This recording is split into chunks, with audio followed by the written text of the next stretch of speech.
Je m'appelle Paulin Vaucoré, j'ai 23 ans, je viens du lycée de Ilkirch-Grafenstaden et j'ai fait cette mention par amour du vin. Bonjour mesdames, bonjour messieurs, bienvenue dans notre restaurant. C'est un honneur pour nous de vous recevoir pour cette grande réception. Je suis Paulin, je serai votre sommelier tout au long du repas. C'est moi qui serai chargé de vous proposer des accords afin de sublimer les plats réalisés par notre chef. Le maître d'hôtel m'a transmis votre commande. Je propose dans un premier temps de la récapituler ensemble. Pour débuter, ce sera Springtime, une infusion de morille. Ensuite, vous découvrirez Mare Nostrum, un loup confit au sel. Pour continuer, ce sera Porte du Dauphiné, primeur à la royale. Ensuite, vous dégusterez Comte de Provence, un agneau laqué aux épices douces. Et pour terminer, au pied de la lance, citron dans l'olive. Avant toute chose, est-ce que vous souhaiteriez une eau minérale pour accompagner votre repas ?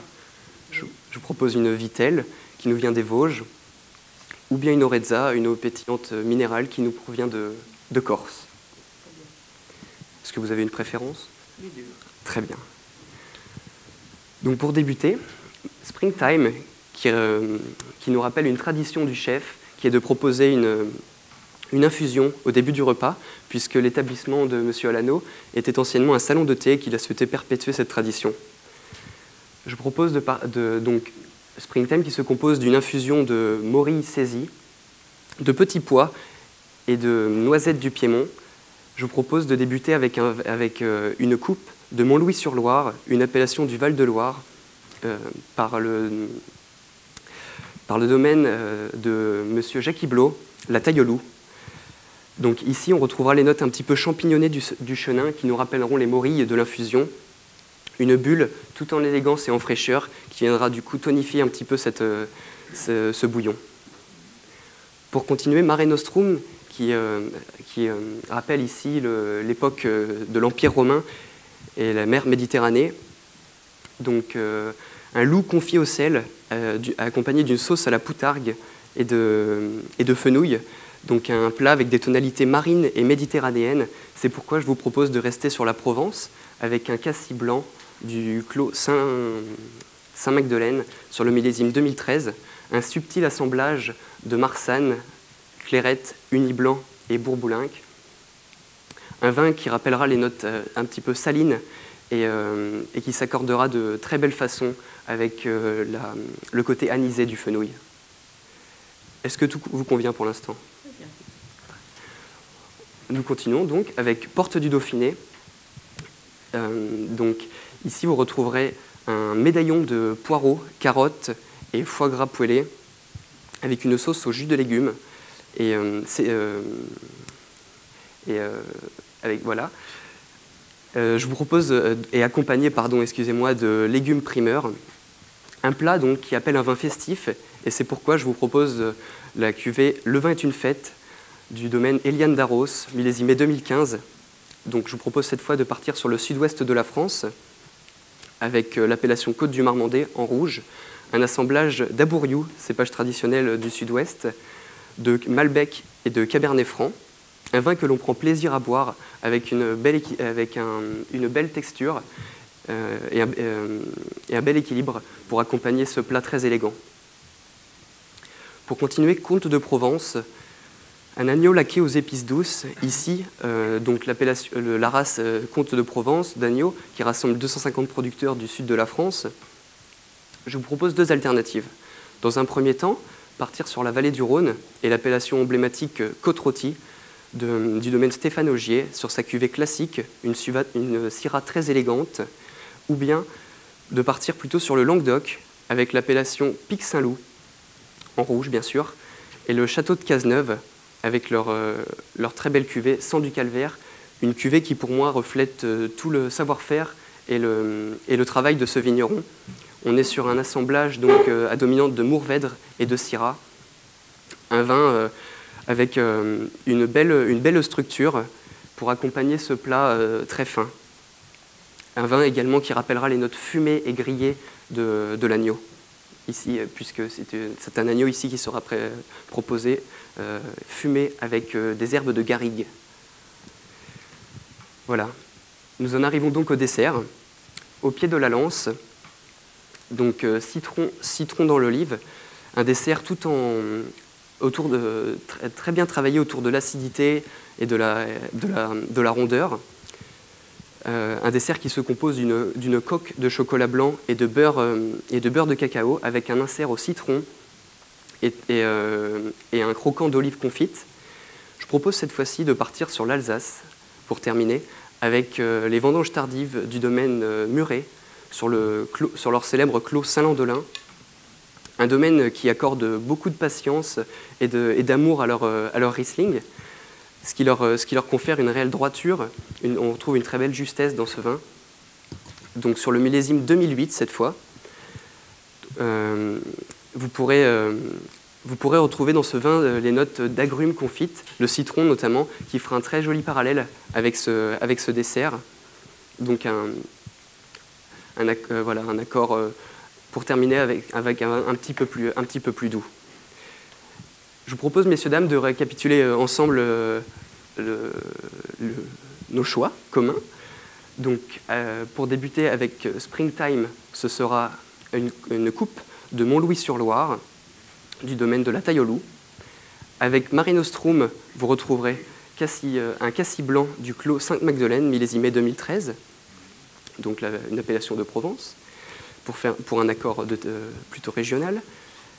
Avec Porte du Dauphiné et ses légumes primeurs à la Royale, la cuvée Le vin est une fête du domaine Eliane d'Arros, millésimé 2015. Pour le comte de Provence et son agneau laqué aux épices douces, ce sera la cuvée Sang du Calvaire du château de Cazeneuve, millésimé 2011, donc sur le Languedoc. Et pour terminer, au pied de la lance et le citron dans l'olive, ce sera les vendanges tardives Riesling du domaine Muret sur le clos Saint-Landelin. À la fin de votre repas, nous vous proposerons notre carte des cafés, thé, infusions et bouillons de plantes, ainsi que notre très beau chariot d'eau de vie et de liqueur. Je reste à votre disposition tout au long du repas. Je vous souhaite, mesdames, messieurs, un très bon appétit.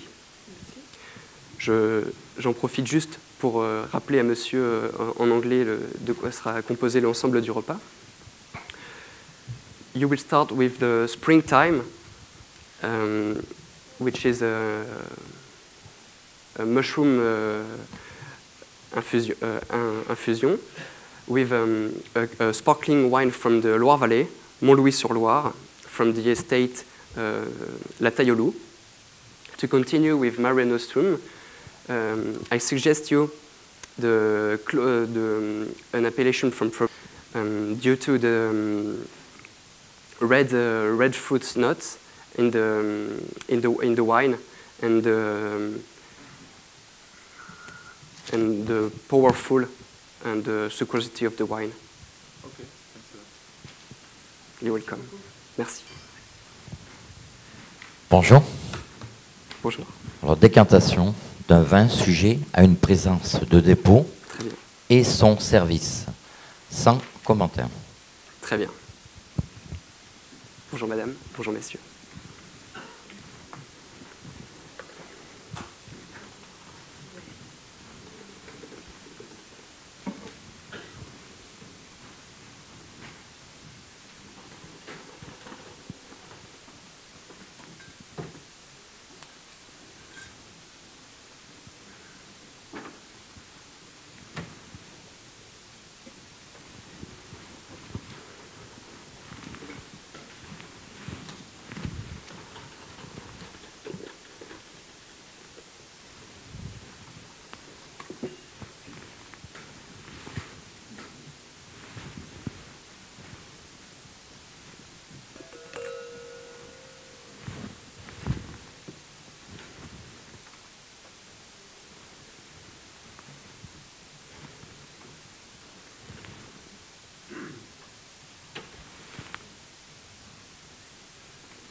Voilà, monsieur, votre Gaillac primeur, Château-l'Écluse, millésimé 2009. Merci.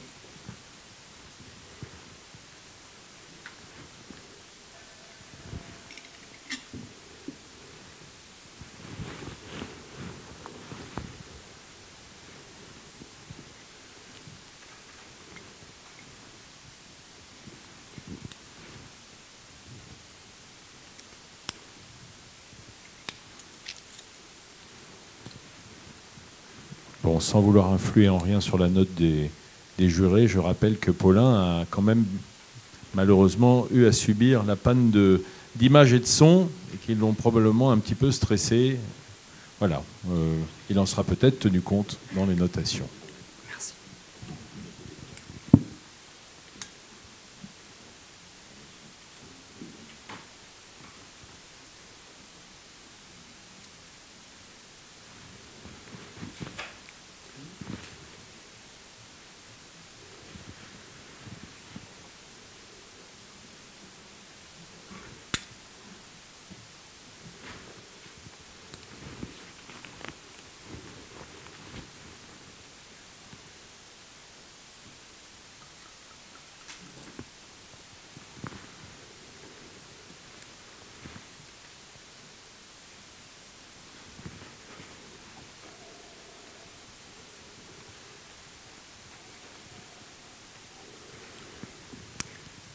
Madame, messieurs, vous allez passer un très bon moment.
Monsieur, s'il vous plaît.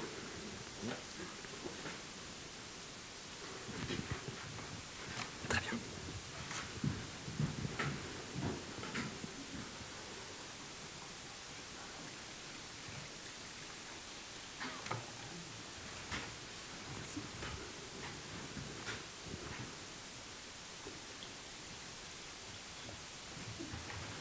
Je vous en prie.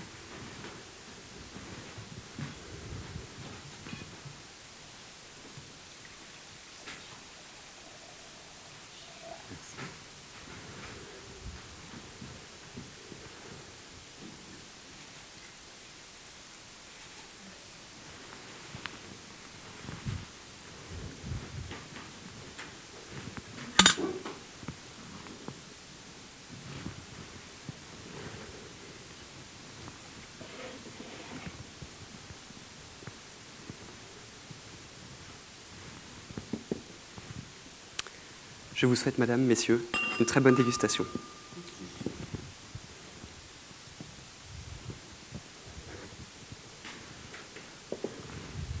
Merci beaucoup.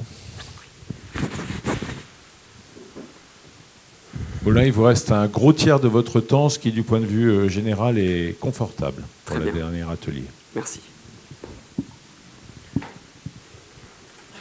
Bonjour messieurs. Juste une question pour débuter. Il s'agit de l'eau. Merci.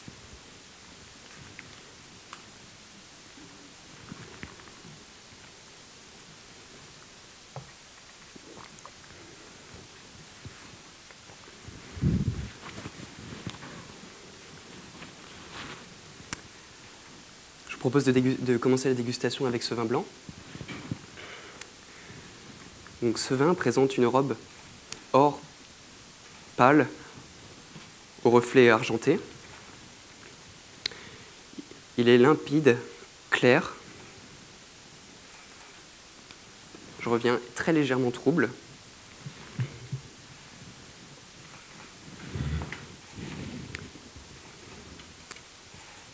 Ces larmes sont lentes, assez nombreuses, et son disque fin, brillant.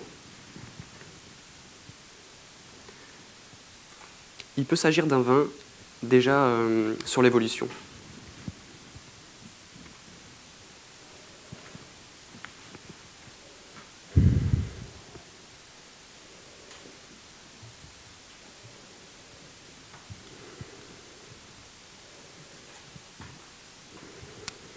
Au premier nez, donc il s'agit d'un nez assez expressif,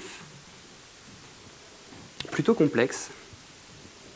On retrouve des notes de fruits à noyaux, l'abricot, la pêche.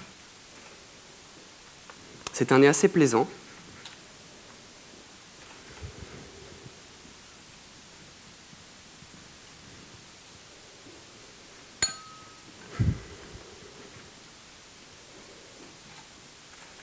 En l'aérant, on retrouve des notes plus empyromatiques et un petit peu plus végétales également, notamment ce côté un petit peu fumé du vin.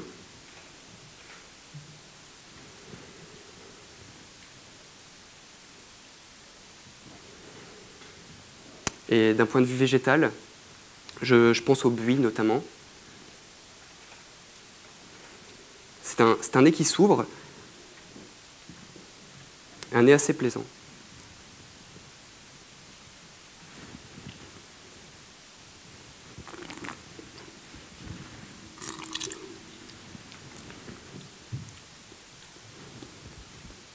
L'attaque en bouche est assez directe, franche. On retrouve une belle fraîcheur composée à la fois de ces fruits blancs dont j'évoquais tout à l'heure, la pêche notamment, avec une pointe d'agrumes également, que je n'avais pas forcément au nez. Et on retrouve une belle acidité qui donne une certaine fraîcheur, une certaine tension au vin.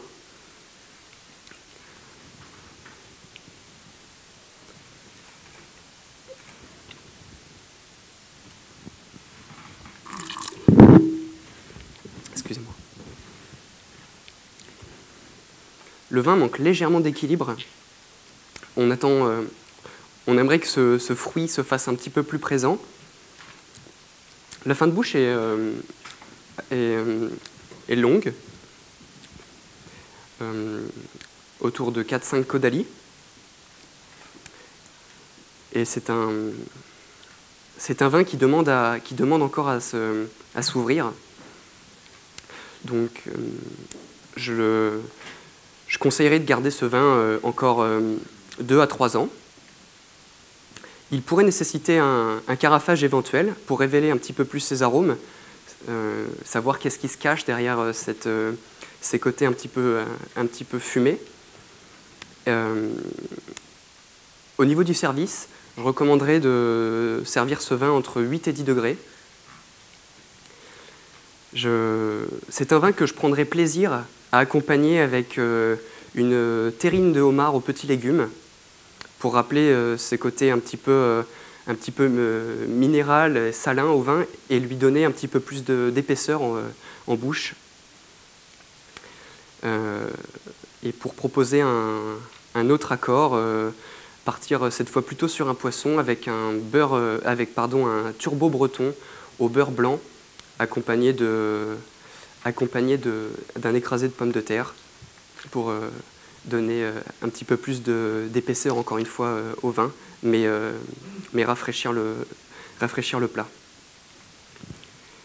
Je pense à une appellation du sud-ouest de la France. Je pense à l'appellation Bergerac, notamment, avec un assemblage sur le Sauvignon et la Muscadelle.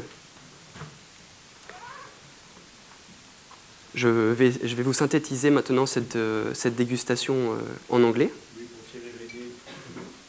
Très bien, monsieur. So this white wine from Southwest is very elegant, and it will seduce you with its freshness and fruity aromas. It will pair beautifully with fish, white fish, and cold dishes. You're welcome.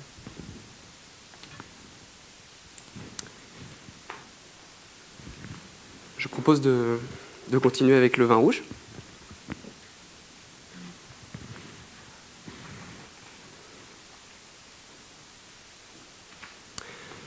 Ce vin présente une belle robe pourpre au reflet saumoné, tuilé même.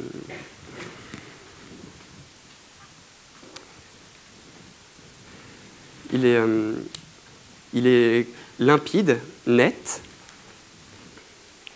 Ses larmes sont... On perçoit difficilement ses larmes. Elles sont très fines. On retrouve un léger dépôt en suspension. Donc, un vin, encore une fois, que je pense sur l'évolution.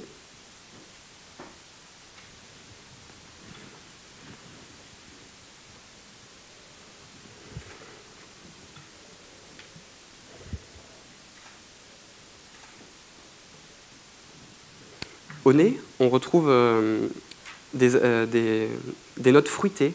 Je pense à la cerise notamment, à la mûre également, peut-être le cassis. C'est un nez assez gourmand, assez plaisant, très expressif.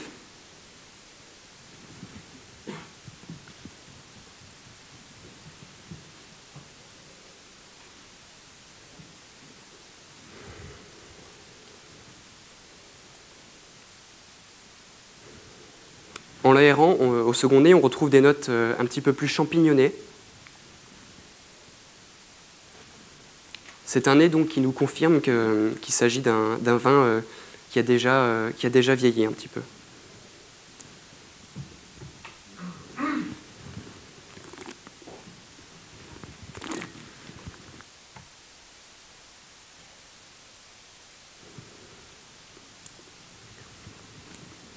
L'attaque en bouche est franche, elle est nette.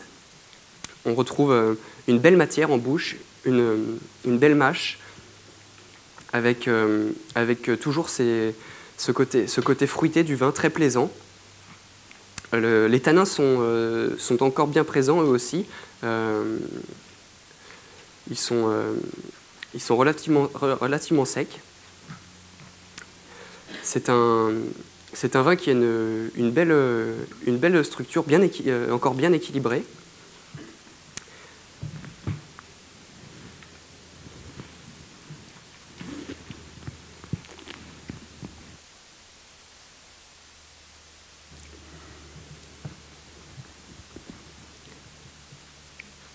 La fin de bouche est relativement courte, autour des 2-3 caudali.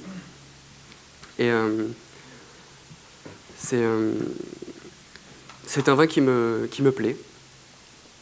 Je pense qu'il est bon à boire dès à présent. Et Donc il ne nécessitera pas forcément de carafage particulier, puisqu'il est déjà très expressif. Je recommande de le servir aux alentours de 14 degrés. Il accompagnera très bien, je pense à un plat en particulier, un médaillon de veau poêlé à la dijonnaise, pour rappeler un petit peu ce côté de cassis, de fruité qu'on retrouve bien dans le vin. Donc un plat que j'accompagnerai d'une mousseline de panais.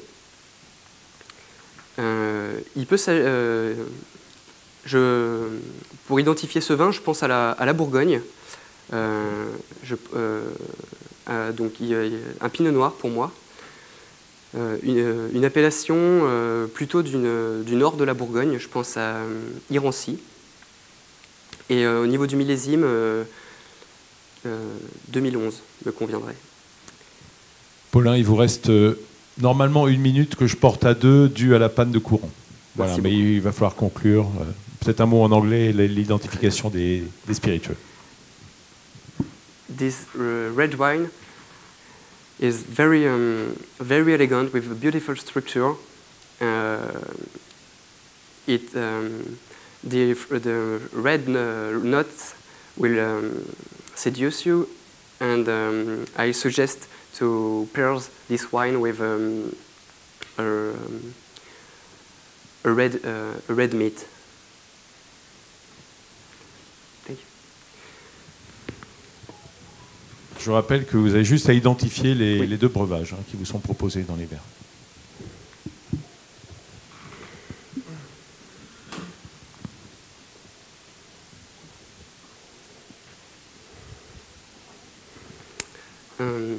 Je pense à une liqueur de plante, la chartreuse, jaune.